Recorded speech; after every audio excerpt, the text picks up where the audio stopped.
Test looking, gets it to Bryant. Bryant dribbling, has to put it up for the buzzer. Banks it in! He banks in the three! Boa, juventude! O que a gente vai fazer hoje? Eu vou resolver com vocês esse exercício aí, tá certo? Ele é um pouco diferente do que a gente tem visto nos demais exercícios da função do tipo trigonométrica, por isso eu acho que ele tem dado algum tipo de tela azul na cabeça de vocês, né?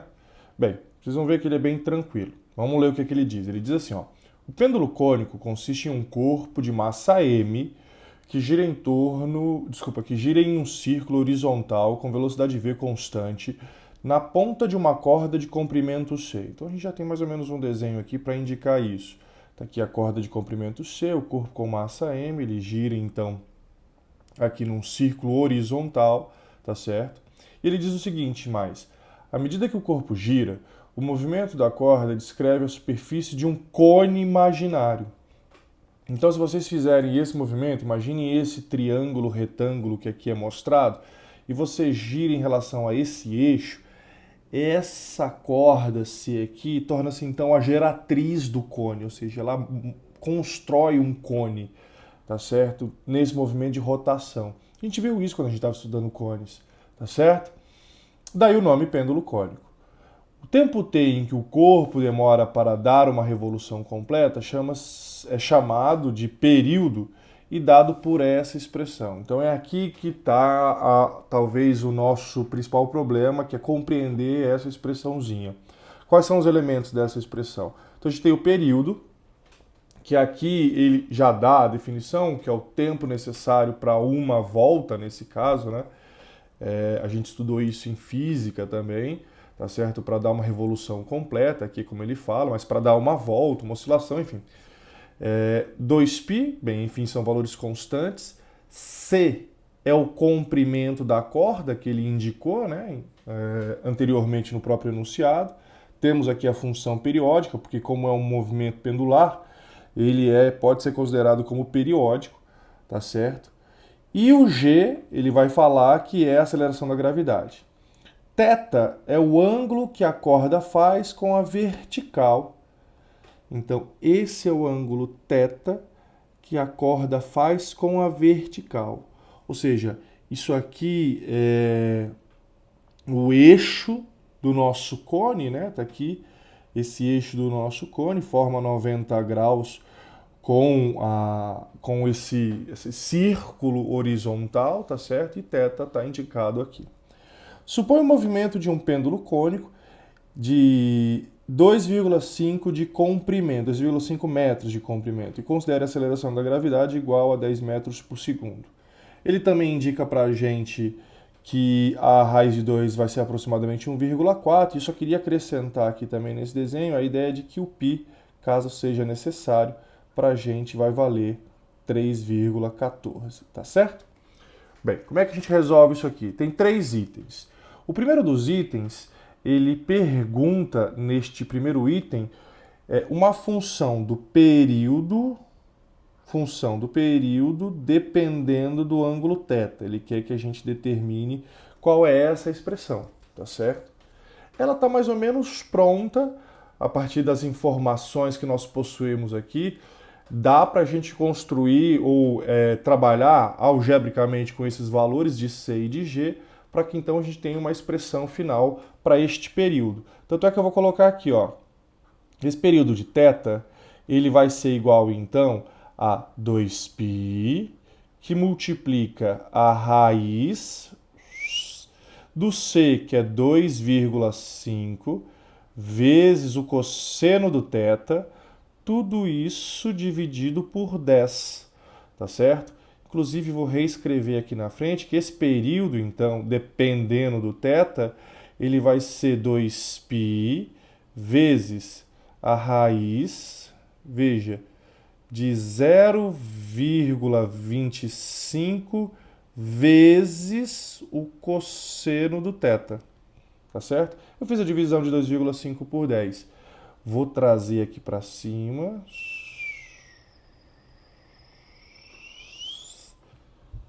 E aí, então, dê uma olhada, esse período que depende do θ, dá uma olhada, ele vai ser igual a 2π vezes a raiz de 0,25 é 0,5 vezes a raiz do cosseno de θ.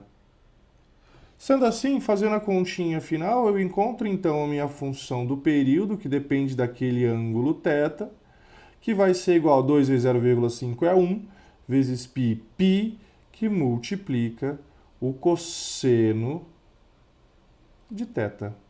Tá certo? Tá aqui a nossa função. Então, esse seria o item A do exercício. Determinar, então, qual é essa função do período dependendo do ângulo θ. Qual é o item B? O item B, ele quer saber o domínio dessa função. Então, a gente lembra que domínios são os valores que eu posso utilizar. Então, nesse caso, é bem importante que a gente lembre lá do primeiro ano, questões relacionadas ao domínio, onde a gente avaliava assim. Se a gente tivesse uma função f de x e ela fosse raiz, e me perdoem a falta de formalismo, mas aqui dentro uma expressão, qualquer que fosse a expressão, eu deveria garantir que essa expressão que está aqui dentro da raiz, ela tem que ser maior ou igual a zero quando o índice for um número par. Aqui eu estou usando a raiz quadrada porque, enfim, no exercício a gente também tem raiz quadrada.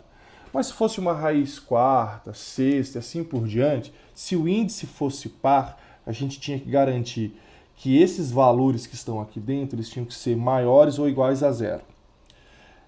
Só isso é suficiente para resolver o exercício. Mas vale também lembrar que se tivéssemos uma função assim, ó, f de x igual a 1 sobre uma expressão qualquer, a gente deveria garantir que essa expressão ela deveria ser diferente de zero.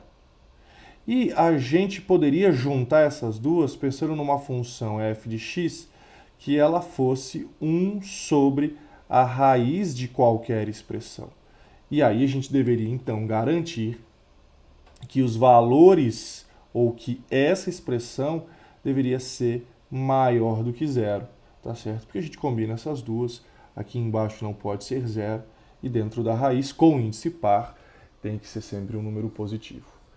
Para resolver esse exercício, para resolver esse item B, a gente vai utilizar essa ideia que está aqui, tá certo? Por quê? Porque eu tenho que garantir que esses valores da função cosseno de θ, eles devem ser maiores ou iguais a zero, tá bom?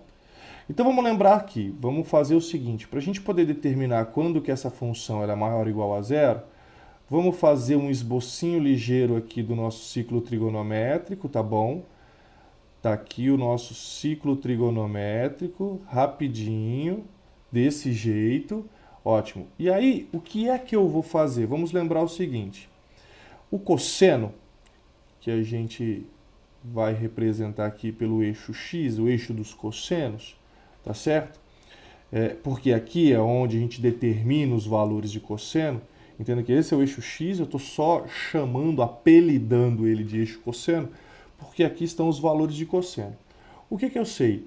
Eu sei que esse cosseno ele é igual a zero no π sobre 2, ele é igual a 1 no zero, mas de qualquer forma ele é sempre positivo para o primeiro quadrante. Em todo o primeiro quadrante, que vai aqui do zero ao π sobre 2, ele é sempre positivo. E ele também é positivo para o quarto quadrante, né? Para o quarto quadrante ele também é positivo. Este que vai do 3π sobre 2 até o 2π, tá bom?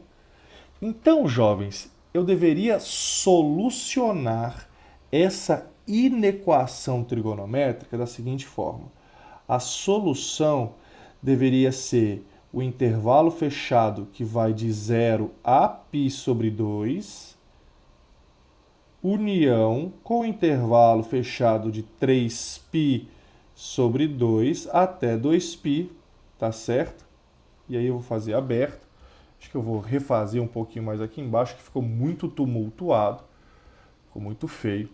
Então ele vai ser, veja, fechado de 0 até π sobre 2, união com fechado de 3π sobre 2 até 2π, tá bom? Ele tem essa característica. Mas vejam que para o exercício, a gente não pode utilizar totalmente essas informações ou essa solução que advém, então, da resolução dessa inequação trigonométrica. O domínio dessa função t tem algumas restrições que devem ser respeitadas. Quais são essas restrições? Veja, eu não vou ter um arco para θ, nem faria sentido, já que a gente está trabalhando com esse cone, né, com esse pêndulo cônico, um ângulo que varia, por exemplo, de 3π sobre 2 a 2π, né, de 270 graus a 360 graus. Imagine esse θ com este tamanho. Então, a gente, por conta do exercício, não vai utilizar esse intervalo inteiro como solução do domínio, tá certo? Então a gente fica com esse, mas com alguns detalhes. Como ele tem que ser cônico, esse θ ele não pode ser 0. Porque se ele for 0, é como se tivesse apenas uma linha aqui, entende? E também não pode ser π sobre 2, porque ele formaria 90 graus e aí não teríamos um cone, tá bom? Então, o domínio dessa função é o intervalo aberto que vai iniciar no 0 e terminar no π sobre 2 sem ser o próprio π sobre 2. Tá certo? Esse é o nosso domínio dessa função. E para o C, jovens?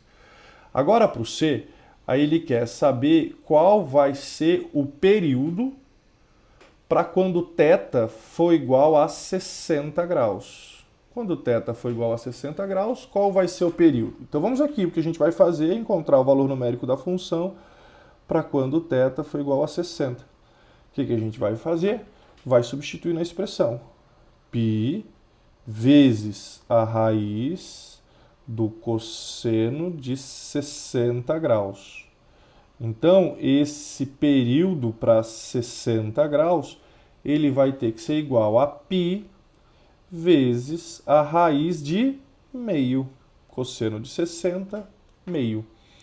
Então, este período para θ igual a 60 vai ser igual a π vezes 1 sobre a raiz de 2. E aí esse exercício ele nos possibilita mostrar o porquê que a gente racionaliza. O objetivo de racionalizar, veja, existe uma aproximação para a raiz de 2, e aí eu pergunto para vocês, nossa, o quão difícil seria fazer π 3,14 dividido por 1,4? É uma conta ruim, não é? Se a gente racionalizar, olha o que vai acontecer. Multiplicar em cima e embaixo por raiz de 2, nós teremos então que este período para 60 graus vai ser igual a raiz de 2, tudo isso vezes o π, dividido por 2. Veja como é muito mais simples dividir por 2. Se se raiz de 2, para nós, pela aproximação, vai valer 1,4, 1,4 dividido por 2, esse período, então, para 60, ele vai ser igual a 1,4 dividido por 2, 0,7, vezes o 3,14. E aí a gente encontra que um valor aproximado para esse período é de 2,2 segundos. Tá certo? Entendido?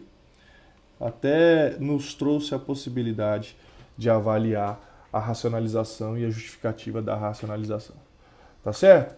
Entendido? Foge um pouco do que a gente estava pensando para as funções do tipo trigonométrica, mas foi possível que a gente resolvesse com os nossos conhecimentos, inclusive os conhecimentos anteriores, tá certo? De função. Então, atentem-se ao próximo exercício, atentem-se ao próximo buzzer beater do Murilão, que vai ter mais um exercíciozinho bacana aí pra gente ver, tá certo? Até mais, um abração, tchau, tchau.